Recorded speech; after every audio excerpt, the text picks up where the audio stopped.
अस्सलाम वालेकुम। आज आपको मैं अपनी करेले की बेल दिखाने लगी हूँ। ये देखिए मेरे करेले की बेल माशाल्लाह से, आपको पता है मैंने बाहर क्यारी बनाई हुई है ना, उसमें ये मैंने गर्मियों में लगाए थे, तो 2-3 दफ़ा पक भी चुके हैं, मैंने उतार के पका लिए हैं। देखिए अभी भी लगे हुए हैं।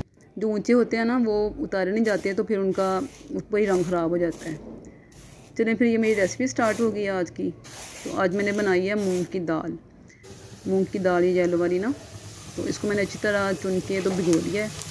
जब ये अच्छी तरह भीग गई है तो फिर मैंने प्याज को फ्राई किया है ऑयल डाल के। आज मैंने खड़ी खड़ी बनानी है ना, तो हमने ज़्यादा मिदी मिदी सी वो पिसी पिसी सी नहीं बनानी है, खड़ी खड़ी बनानी है, तो हमने थोड़ा सा ऑयल ज़्यादा लेना है, फिर अच्छी फ्राई सब्ज़ी बनती है अगर ऑयल थोड़ा सा ज़्यादा हो तो। प्याज फ्राई किया, उसमें लहसुन अदरक डाल दिया है। उसको अच्छी तरह मैंने लहसुन अदरक का ना कच्चापन ख़त्म करना है, उसको भून लिया है। फिर हम इसमें डालेंगे टमाटर।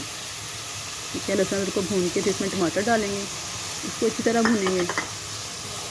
इन सबको अच्छी तरह भून के उनका मैश करना है ना, मसाला बनाना है। तो देखिए अच्छी तरह इनको हमने भूनना है, घी छोड़ देगा जब ये, तो अगर ज़रूरत पड़े तो थोड़ा सा पानी का छिंटा भी लगा लें। ठीक है, मैंने इसमें बेसिक जो है ना मसाले, नमक, मिर्च और हल्दी, ज़ीरा और सूखा धनिया डाला है, और मैंने ज़्यादा चीज़ें नहीं इसमें डाली, बहुत कम मसाले डाले हैं। तो इसमें अच्छी तरह मसाला भूनना है। अब इसमें ऐड करेंगे दाल, इसमें दाल डालेंगे, और दाल डाल के ना पानी थोड़ा डालना है हमने, क्योंकि इस दाल को ज़्यादा पानी की ज़रूरत नहीं होती, बहुत जल्दी गल जाती है। अगर थोड़ा सा ज़्यादा पानी पड़ गया ना तो ये बिल्कुल फिस जाएगी, ऐसे नरम हो जाएगी, इसका दाना खड़ा नहीं होगा। तो इसलिए ज़रूरत पड़े तो थोड़ा सा और डालें, मगर पहले बहुत थोड़ा पानी डालें और इसको थोड़ा पकने दें। जब पकने लग जाए तो दम पे लगा दें। ठीक है, इसको दम पे लगा दें। फिर हमने इसको चेक करते हैं ना साथ, कहीं ये ना हो कि दम पे लग के ज़्यादा नरम हो जाए। अगर नरम होने लगे तो थोड़ी आग तेज़ करके, अगर पानी ज़्यादा पड़ गया तो उसको सुखा देना है हमने।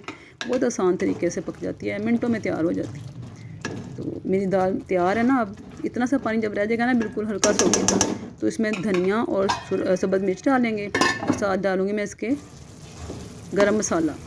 ठीक है, और इसको दम पे लगा दूँगी। दम पे लगा के इसका जितना भी उनका अरोमा है ना, उनका टेस्ट है, सारा इन चीज़ों का इसके अंदर आ जाएगा। दाल के अंदर ना ये मैंने गरम मसाला और सब्ज़ धनिया और ये डाला है इसमें सब्ज़ मिर्च, सबका जो है ना वो टेस्ट आ जाएगा इसमें। आपने इसको थोड़ी देर ढकना ज़रूर है डाल के, यानी कि दम पे रखना है थोड़ी देर। तो आप देखेंगे ये बिल्कुल माशाल्लाह से रेडी हो जाएगी, और इसकी खुशबू बहुत अच्छी हो जाएगी। साथ में पका लें रोटियाँ अपनी। ठीक है, काम ख़त्म हो जाएगा। इसको दम पे रखा है तो साथ रोटियाँ पक गई, तो खाना तैयार माशाल्लाह से। मेरी यही रूटीन है कि मैं दम पे रखती हूँ तो साथ में रोटी बना लेती हूँ।